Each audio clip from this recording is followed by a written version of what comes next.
안녕하세요. 오늘도 사양사용을 찾아주셔서 감사합니다. 결혼을 앞두고 있는 예비 신부의 요 직장을 다니면서 결혼 준비를 하느라 몸도 마음도 피곤한 상태지만 그래도 인생에 한 번뿐인 결혼이라 행복한 마음으로 준비하고 있어요. 저는 보컬 트레이너예요. 제 자랑 같지만 전 어릴 때부터 목소리가 좋다는 얘기를 많이 들었어요. 그래서 엄마는 제가 아나운서가 되길 바라졌죠. 하지만 운명인지 우연인지 어려서부터 자연스럽게 음악을 접하면서 살았던 덕에 보컬 트레이너의 삶을 살게 되었어요. 그리고 거기엔 제 인생의 멘토라고 할 수 있는 아빠의 영광도 컸고요. 저희 엄마는 중국어 통역사였어요. 아빠는 기타 만드는 일을 하셨고요. 아빠는 기타 연주 실력도 상당해서 종종 저를 위해 기타 연주를 해주곤 하셨죠. 전 아빠의 연주를 듣는 게 참 좋았어요. 게다가 아빠는 음악을 좋아하셔서 즐겨 듣는 장르도 다양해서 준 덕분에 저는 어려서부터 록발라드, 힙합, 클래식에 이르기까지 장르를 가리지 않고 음악을 접할 수 있었고요. 전 가끔 아빠 회사에 따라 가곤 했어요. 그곳에서는 다양한 형태의 기타도 직접 볼 수 있었고 아빠의 즉흥 연주도 들을 수 있었거든요. 사실 저희 아빠가 노래를 좀 하세요. 1대 4 뮤지션을 꿈꾸기도 했을 정도로 실력이 상당하지요. 전 그런 아빠의 노래를 듣는 것도 무척 좋아했어요. 모르긴 해도 제 목소리가 맑고 또렷한 건 정말 아빠 유전자 덕분일 거라 생각해요. 이렇게 어려서부터 음악적인 집안 분위기 속에서 생활할 수 있었기에 전 자연스레 음악을 사랑하게 되었죠. 음악이 없는 인생은 생각할 수도 없을 만큼 익숙해졌죠. 당시에 저희 엄마는 중국어 통역 일을 하고 있었기 때문에 해외 출장도 자주 가셨어요. 그래서 전 주로 아빠의 작업실에서 혼자 시간을 보내야 했죠. 물론 엄마도 시간이 날 때마다 저를 위해 최선을 다해주셨어요. 짬을 내서 책도 읽어주시고 함께 놀아주기도 했거든요. 엄마는 일하는 엄마라 늘 같이 있어주지 못한 것에 대해 항상 미안해 하셨죠. 어릴 적 우리 집에는 인형이 많았어요. 여자 아이들이 좋아하는 곰 인형이 아니고 녹음 기능이 있는 곰 인형이었죠. 모두 아빠가 저를 위해 만드신 것들이었습니다. 요즘에는 이런 인형을 잘 아시나요? 목소리를 녹음하고 배 부분을 누르면 녹음된 목소리를 들을 수 있는 인형이에요. 아빠는 그 인형의 동요를 녹음해 주시거나 저에게 들려주고 싶은 노래를 녹음해 주셨어요. 부모님이 바쁘신 때 집에 있지 못하시는 동안에도 제가 들을 수 있도록 말이죠. 저는 인형의 녹음된 노래를 따라 부르며 아빠의 작업실에서 하루 종일을 지냈어요. 아빠를 닮아 노래 부르기를 좋아했기 때문에 유치원 시절부터 무대 중앙에서 춤을 추며 노래를 부르곤 했어요. 그러면서 주위에서는 가수가 될래라는 얘기를 많이 했답니다. 다행히 엄마와 아빠는 제가 하고 싶은 걸 마음대로 할 수 있게 지원해 주셨고 전 어린 시절 내내 노래를 부르고 다녔죠. 초등학교에 입학해서는 동요 부르기 대회에 나가서 1등을 하기도 했고요. 그렇게 행복한 어린 시절을 보내던 어느 날 제 인생이 순식간에 뒤집어지는 사건이 발생했어요. 제가 11살이 되던 해였죠. 모두 잠든 새벽, 약간의 어둠이었는데 누군가 잠들어 있는 저를 거칠게 흔들어 깨워 살며시 눈을 비비며 일어나서 보니 엄마였어요. 엄마가 내 머리맡에 전등을 켜주시고 어서 일어나 옷을 입으라고 하셨어요. 제가 왜 그러냐고 물었지만 엄마는 그저 빨리 옷이나 입으라고 재촉하셨죠. 엄마의 얼굴이 너무 무서워 보여서 엄마 말대로 달릴 수밖에 없었어요. 엄마는 집안의 불을 모두 끄고 제 손을 잡고 밖으로 나가셨어요. 집 밖으로 나가보니 택시 한 대가 우리를 기다리고 있더라고요. 아직 잠에서 덜 깬 제가 나도 모르게 잠이 들었는데 잠결에 인천공항으로 가자는 엄마의 목소리가 들렸어요. 얼마 뒤에 엄마는 저를 흔들어 깨워서 어느새 우리는 공항에 도착해 있었죠. 그리고 공항에 도착한 지 얼마 안 돼 엄마와 함께 비행기에 탑승했어요. 엄마, 우리 어디 가는 거야? 제 물음에 엄마는 조용히 말했어요. 우리 이제 중국 베이징에 가서 살 거야. 그 말에 전 깜짝 놀랐어요. 아빠는 어디 있는데? 아빠는 같이 안 가는 거야? 따지자 하니 엄마 말씀대로 어젯밤에 아빠가 큰 사고를 당해서 하늘나라로 가셨어. 엄마 혼자선 여기서 널 키울 수 없어서 중국으로 가는 거야? 중국에 계신 아빠의 친구분이 도움을 주기로 하셨거든. 그 말을 듣고 놀라서 엉엉 울었어요. 아빠가 죽었다는 게 믿기지 않았거든요. 분명히 어제 아침까지도 아무 일 없던 아빠가 죽었다니요. 믿을 수가 없었죠. 잘 들어 이제부터 엄마랑 둘이 살 거야? 우리가 행복해야 아빠도 하늘나라에서 행복하시길 거 아니니? 그러니까 소연이가 엄마 좀 도와줘. 베이징에 가면 아빠 친구분이 나올 거야. 그 삼촌이 우리가 살 집으로 데려가 주실 거고 우리를 도와주시는 고마운 분이니까 말 잘 들어야 돼. 알았지? 엄마가 졸그낸 제 눈을 보고 또 박박 말했어요. 그런데 그 순간 아빠의 인형이 생각나서 뭐예요? 전 인형을 가져와야 한다고 울먹였고 엄마는 짐 가방에 잘 챙겼으니 걱정 말라고 했죠. 그나마 다행이었어요. 아빠의 목소리가 담긴 형을 가져갈 수 있어서요. 아빠를 다시 볼 수 없다고 생각하니 그 인형이 더욱 소중하게 느껴지더군요. 인형이 없었다면 정말 힘들었을 거예요. 베이징으로 가는 내내 저는 울었어요. 엄마는 지갑 쪽에서 아빠와 함께 찍은 가족 사진을 꺼내주며 잠을 잘 자라고 했죠. 저는 가족 사진 촉을 아빠의 얼굴을 어루만지며 잠이 들었어요. 중국으로 도착하니 공항에 낯선 아저씨 한 분이 나와 있었어요. 엄마가 말했던 아빠의 친구분이었죠. 아저씨는 우리를 반갑게 맞아 주었어요. 그리고는 책에 그러더군요. 이제 걱정 마. 삼촌이 여기서 학교도 보내주고 소연이 아빠가 될 테니까. 그 말을 듣자 화가 났어요. 자기가 뭔데 우리 아빠를 대신한대요? 화가 난 저는 고개를 휙 돌려버렸죠. 그랬더니 엄마가 예의 바르게 골라며 한 소리 하시더군요. 그래서 할 수 없이 꾸벅 인사를 했죠. 그랬더니 아저씨는 늘 제 머리를 쓰다듬어 주었어요. 아저씨는 엄마와 절 어느 아파트를 데리고 갔어요. 아저씨는 아래층에 산다고 하더군요.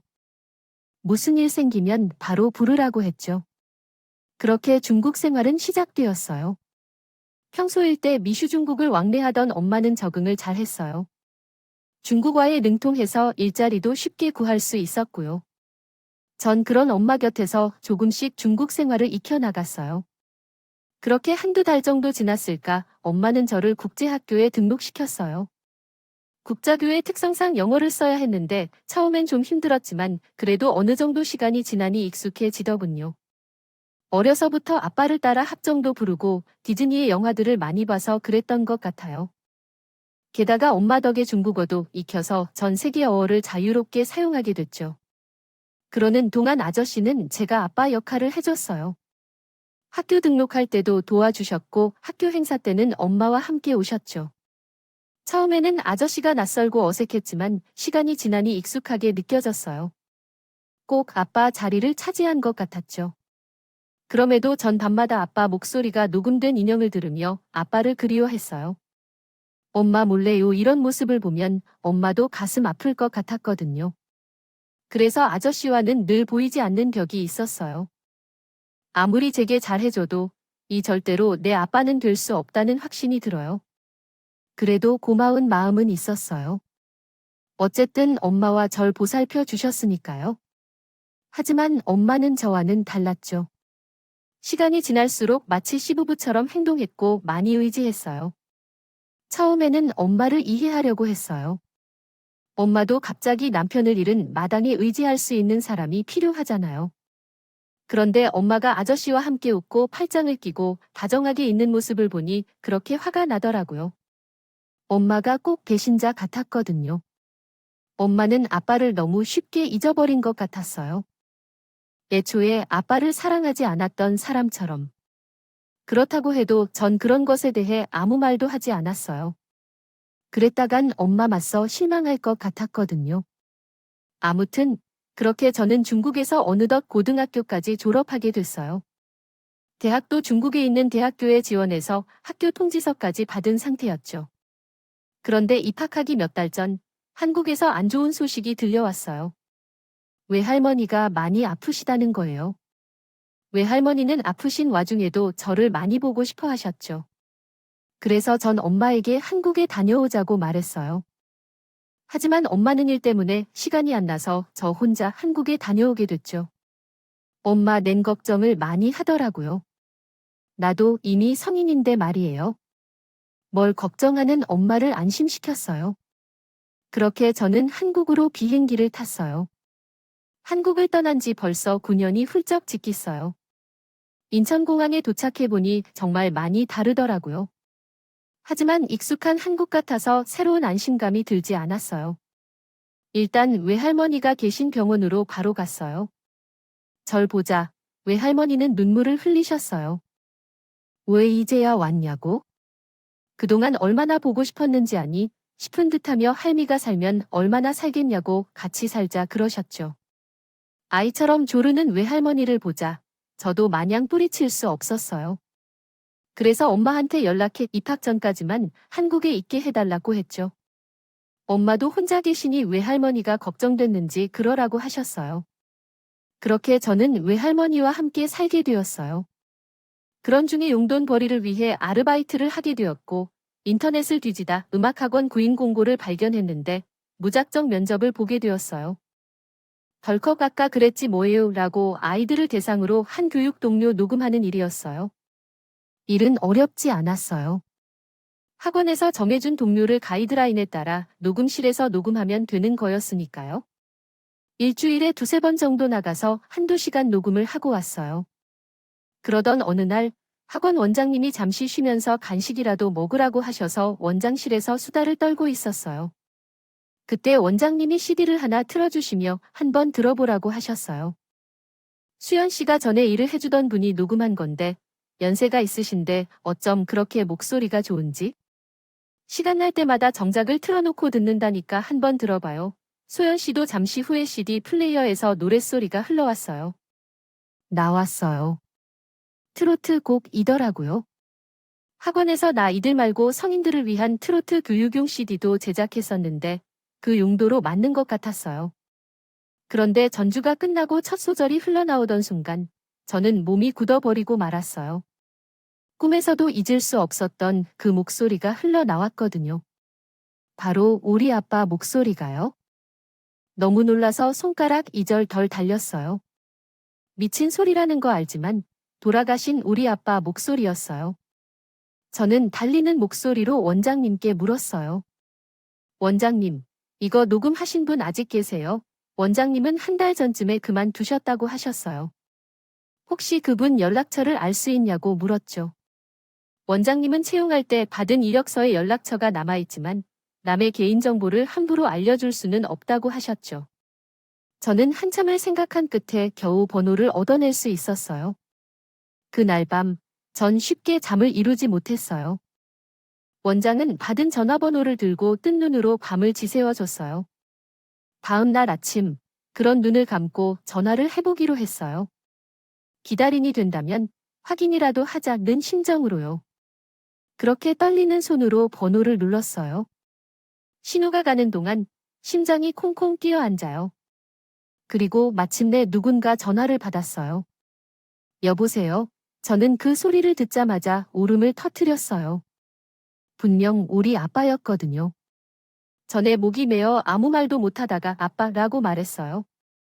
그러자 수화기 너머의 남자는 너 또 소연이야 하시면서 울기 시작했어요.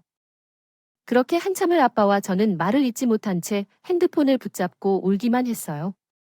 아빠와 저는 바로 만나기로 했어요. 아빠가 보내준 주소지로 찾아갔죠.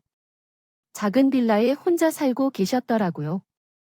아빠는 저를 보자 덥석 끌어안고 울먹이며 말했어요. 그동안 어디서 어떻게 지냈니? 아빠가 얼마나 찾았는데? 그게 무슨 소리예요? 넌 아빠가 죽었다고 들었는데 그 말에 아빠의 얼굴이 굳어져 있었어요. 내 엄마가 그러든 내가 죽었다고 어떻게 되어 있는가? 네 사실관 때까지 그런 거지 말할 수가 있어? 소연아, 지금부터 아빠 말 잘 들으려 그러니까. 일이 어떻게 시작됐냐면 아빠는 충격적인 이야기를 시작했어요. 그건 바로 군 연장 엄마가 제가 중국으로 떠나게 된 이야기였죠. 중국으로 떠나기 일주일 전쯤 아빠는 엄마의 외도 사실을 알게 되셨다고 해요. 상대 남자는 아빠의 친구였어요. 엄마는 아빠의 친구와 바람을 피우자 아빠는 화가 나서 엄마에게 이혼을 요구했어요. 엄마가 유체 배우자니 양육권은 아빠가 갖겠다고 했고 그 말을 듣은 엄마는 불안해져 꾸물거리다가 결국 함께 불륜을 저질러 일을 벌인 것이었어요. 그때 엄마 불륜을 저지른 사람이 바로 중국에서 오리모녀를 돌봐준 아저씨. 어떤 거예요? 결국 엄마는 아빠 몰래 절 데리고 아저씨가 있는 곳으로 도망을 쳤고 제게는 아빠가 죽었다고 거짓말을 한 거죠. 이후의 일은 앞서 제가 얘기 안 되더라고요. 이유는 아빠는 정말 폐인처럼 살았대요.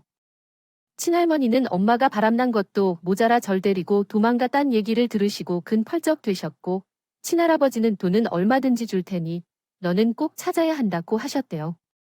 하지만 적정하고 도망친 사람을 찾기란 쉬운 일이 아니었죠. 아빠는 전국 곳곳을 돌아다니며 저를 찾아 헤맸지만 흔적도 찾지 못했다 더군요. 그렇겠죠? 전 한국이 아닌 중국에 있었으니까요. 이후로는 기타 제작을 하시며 케미 음악학원에서 노금리를 하셨대요. 다 포기하고 싶은 순간도 있었지만 훗날 저를 만나게 됐을 때 부끄럽지 않은 모습을 보여주려 열심히 사셔서 그러면서도 잘 찾는 건 포기하지 않았대요. 하지만 아저씨가 신변 정리를 철저하게 한 탓에 찾기가 쉽지 않았죠. 심지어 주위 사람들에게 자신이 사는 국가 이름을 다 다르게 알려두어서 엉뚱한 나라로 괜히 찾으러 간 일도 비일비재했더라고요.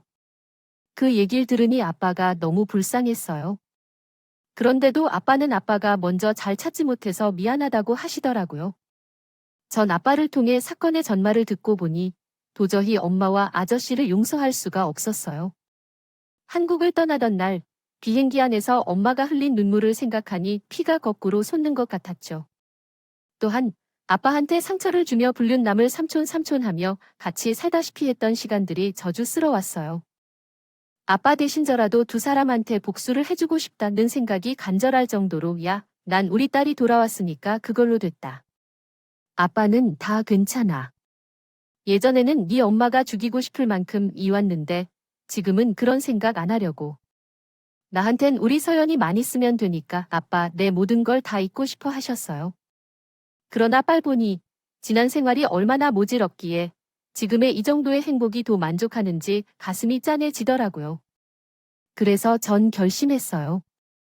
절대로 다시는 중국으로 돌아가지 않을 거라고요. 가증스러운 엄마와는 다시 보는 일 없을 거라고 말이에요. 아빠에게 제 생각을 말했더니 아빠는 그래도 상황을 객관적으로 보고 미래를 계획해야 한다고 하셨어요. 현재 중국에 있는 대학교에 합격을 해 놓은 상태라서 한국으로 들어와 버리면 손해 아니냐고요. 중국에서 노력한 게 아깝지는 않겠냐고 말이죠. 저는 상관없다고 했어요. 아빠와의 잃어버린 시간들을 채우는 게 제게 무엇보다 중요하고 가치 있는 일이라고 말이죠. 게다가 대학은 한국에서 다시 시험 봐서 들어갈 수 있으니까 걱정 말라고 했어요. 그랬더니 아빠가 오시더라고요. 엄마는 자신의 추한 사랑을 위해 제 인생을 하찮게 여겼지만 아빠는 달랐어요. 자신의 행복이 자네 딸인 제 인생을 먼저 생각하시거든요. 그런 아빠를 보니 더더욱 한국에 남고 싶어졌어요. 그리고 다음 날부터 저는 본격적으로 한국에서 자리 잡기 위한 준비를 시작했어요. 가장 먼저 증가에 찾아가 친할머니 친할아버지를 배웠어요. 이분은 죽기 전에 자를 다시 보게 될 줄은 몰랐다고 하시면서 많이 오셨어요. 할아버지께서는 절 위해서라면 뭐든 해줄 테니 필요한 게 있으면 주저 말고 말하라고 하셨죠. 그러시면서 다시는 저를 떠나 보내지 않겠다고 하셨고요. 그래서 전에 어디에도 안 가고 한국에 남을 생각이니 걱정 마시라고 했어요. 할머니는 그래도 안심이 안 되시는지 제 손을 한참 동안이나 잡고 계셨죠. 9년 만에 만난 손녀딸을 또다시 놓칠까 겁이 나셨던 모양이에요. 그날 밤 저는 외할머니 댁에 돌아와 모든 일을 얘기했어요. 제 얘기를 들으신 로얄머니는 믿을 수 없다는 표정이었죠. 그도 그럴 것이 엄마는 왜 할머니한테 모든 상황을 반대로 얘기했으니까요. 바람을 피운 건 당신이 아닌 아빠라고요. 이 서방이 바람이 나서 더는 힘들어 여기 못 있겠다고 너를 데리고 나가 외국에 살겠다어라. 왜 할머니는 그 말을 믿었고 9년이 지난 지금까지도 그렇게 알고 계셨던 거예요. 그래서 아빠를 많이 원망하였대요. 아빠 연락도 안 받고 찾아오면 고성을 지르고 소금을 뿌리며 쫓아냈다 고요. 그런데 이 모든 게 당신 딸이 벌인 짓이란 이 얼마나 기가 막히 좋겠어요. 외할머니는 애시면서 이 모든 게 딸을 그 모양으로 키운 자신의 죄라고 하시더군요. 그 모습을 보니 아무리 내 엄마지만 도저히 용서가 안 됐어요. 엄마 한 사람 때문에 도대체 얼마나 많은 사람들이 고통을 받지 않느냐고요? 이런 말을 하고 사과 맛이 없으니 말이에요. 이제 엄마 얼굴조차 보기 싫었어요. 그래서 저는 합격한 대학의 등록 취소 이메일을 보냈어요. 그리고 며칠 뒤 엄마한테 전화가 왔어요. 잔뜩 화가 난 목소리로 소리치더라고요. 학교에서 엄마한테 연락한 모양이었죠. 엄마는 책에 당장 돌아오라고 했어요. 그래서 전 참았던 말들을 퍼부서졌어요. 남자 하나로는 성이 안 차, 꼭 나까지 끼고 살아야겠어. 제 말에 당황한 엄마는 그게 무슨 소리냐고 묻더군요. 아빠 만났어. 엄마가 죽었다고 했던 내 아빠 어떻게 자기 불륜을 감추자고 살아있는 남편까지 죽여? 엄마가 그러고도 인간이야? 그동안 드라마 보면서 불륜녀들을 유력했었는데 엄마가 더한 인간이라니. 엄마 때문에 지난 9년 동안 몇 사람이나 상처받고 살았는지 알기나 해. 클럽 오쿤. 엄마, 어떻게 아저씨랑 부부 행세를 하고 살 수가 있냐고? 양심이 있다면 창피한 줄 아나? 나 이제부터 엄마 안 보고 살 거야? 아빠랑 살 거라고. 대학도 한국에서 다닐 거니까. 엄마는 그냥 이제부터 따로 없다 생각해. 그 불륜남 아저씨랑 평생 잘 살라고. 전에는 그렇게 전화를 끊었어요. 그 엄마한테 오는 전화와 문자는 모두 무시했어요. 그렇게 한 달 정도 지났을까요? 엄마한테 문자가 왔어요. 한국에 왔다고 만나자 더군요. 어차피 한 번은 만나서 결말 지서야 할 일도 있어서 그러자고. 그리고 그날 저는 약속 장소에 아빠와 함께 나갔어요. 엄마는 아저씨와 함께 나왔더라고요. 두 사람은 아빠를 보자 얼굴이 하얗게 질릴 더군요. 엄마는 차 없는 데서 따로 이야기하자며 아빠를 데리고 양하려고 했어요. 아빠는 엄마 손을 뿌리치며 싫다고 했죠. 그러자 아저씨한테 돌아가자는 거야? 딸 앞에서 망신당하게 싫다 이거죠. 왜 나 있으면 안 되는 이유라도 있어? 기껏 만나자더니 왜 간다는 거야? 엄마가 그 아저씨랑 바람필 때는 이런 결과는 생각 안 했나 봐. 시궁창 인생을 살면서 사실 앞에 선 고귀한 척 부모 행사하려고 했어. 어린 딸인데 아빠가 죽었다고 가슴에 목까지 박으면서 꼼짝하지 마. 안 그럼 경찰 버릴 거니까. 그리고 필어 나한테도 아빠한테도. 그 다음엔 친할머니, 친할아버지한테 가서도 필어. 모든 게 자식 잘못 키운 자신 탓이라. 민요, 외할머니한테도 용서받을 때까지 빌고 또 빌라. 안 그럼 엄마 고소할 거야. 제 말에 엄마는 휘청거렸다. 다른 사람은 몰라도 딸한테 이런 소리 듣게 될 줄은 몰랐을 테니까요. 결국 엄마와 아저씨는 사람들이 다 보는 카페 안에서 무릎을 꿇었어요. 소연이, 아빠 미안해요. 내가 잘못했어요. 그리고 소요, 나, 엄마가 잘못했다. 제발 용서해 줄래요? 솔직히, 전 엄마의 사과가 마음에 닿지 않았어요. 지난 9년간 엄마한테는 자신의 저지른 잘못을 바로잡을 시간이 충분히 있었지만, 결국 들통이 난 지금에서야 사과하는 거니까요.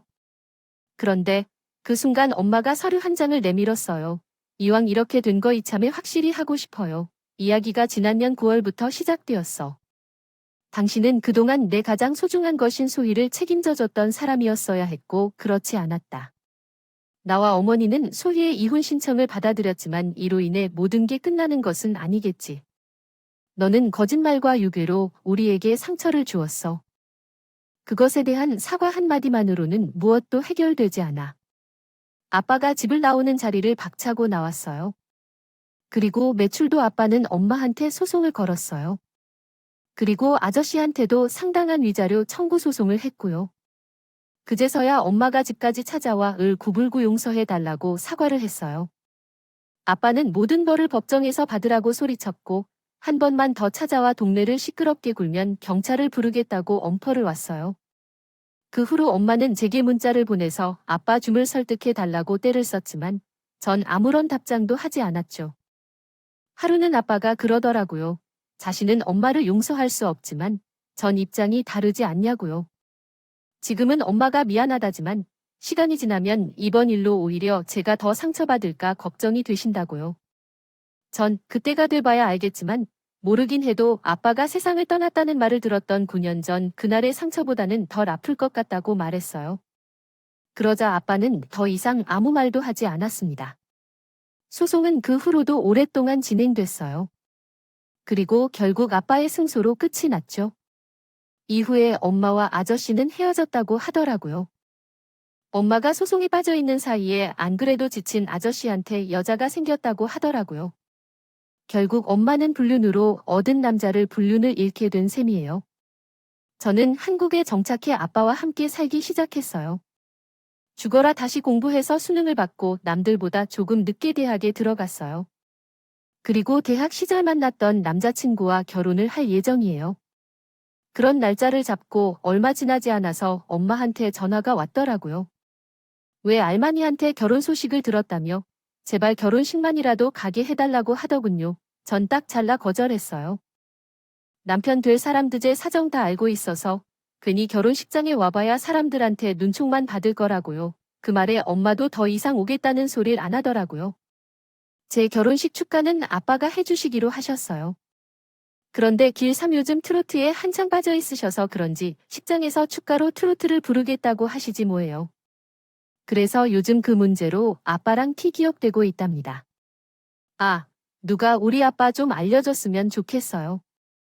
결혼을 통해 아빠와 또 한 번의 이별을 맞게 되었지만 이번엔 적어도 슬픈 이별은 아닐 거라고 생각해요. 부모이자 인생의 멘토로서 아빠를 혼자 외롭게 두진 않을 테니까요. 지금까지 제 사연을 들어주셔서 감사드리고요. 오늘도 행복한 하루 되시길 바래요. 여러분 사연에 대한 댓글에 응원과 현명한 조언을 부탁드려요. 좋아요와 구독은 저에게 큰 힘이 됩니다. 오늘도 좋은 일 가득하세요.